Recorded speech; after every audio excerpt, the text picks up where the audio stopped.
ಎಲ್ಲರಿಗೂ ನಮಸ್ಕಾರ. ನಾನು ನಿಮ್ಮ ಆಯುರ್ವೇದ ವೈದ್ಯಳು ಡಾಕ್ಟರ್ ಸಾನಿಯಾ. ಕೆಮ್ಮು, ನೆಗಡಿ, ಸೀನು ಇದೆಲ್ಲದೂ ಕೂಡ ನಮ್ಮನ್ನ ತುಂಬಾ ಡಿಸ್ಟರ್ಬ್ ಮಾಡ್ತಿದೆ ಅಲ್ವಾ? ಹಾಗಾದ್ರೆ ಇದಕ್ಕೆ ನಾವು ನ್ಯಾಚುರಲ್ ಆಗಿ ಹೇಗೆ ಇದರಿಂದ ಹೊರಗೆ ಬರಬೇಕು ಅನ್ನೋದನ್ನ ನೋಡೋಣ.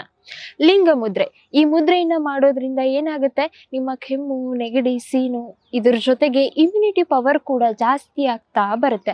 ಹೇಗೆ ಮಾಡೋದು ಅಂತಂದ್ರೆ, ನಿಮ್ಮ ಎರಡೂ ಕೈಗಳನ್ನ ಒಂದರಲ್ಲಿ ಒಂದು ಸೇರಿಸಿ ನಿಮ್ಮ ಎಡಗೈ ಹೆಬ್ಬೆರಳನ್ನ ಅನಾಹತ ಚಕ್ರ ಅಂತ ಹೇಳ್ತೀವಿ. ಅಂದ್ರೆ ಕಂಪ್ಲೀಟ್ ಆಗಿ ನಿಮ್ಮ ಎದೆಯ ಮುಂದೆ, ಸೆಂಟರ್ ಆಫ್ ದ ಚೆಸ್ಟ್ ಅಂತ ಹೇಳ್ತೀವಿ, ಈ ಅನಾಹತ ಚಕ್ರದ ಮುಂದೆ ಹಿಡ್ಕೊಂಡು 10 ರಿಂದ 15 ನಿಮಿಷಗಳ ಕಾಲ ಧ್ಯಾನವನ್ನ ನೀವು ಪ್ರತಿದಿನ ಮಾಡ್ತಾ ಹೋದಾಗ ಕ್ರಮೇಣವಾಗಿ ಇದನ್ನ ನಾವು ಕಂಟ್ರೋಲ್ ಮಾಡ್ಬೋದು. ಒಂದು ಹೆಜ್ಜೆ ಆರೋಗ್ಯದ ಕಡೆಗೆ.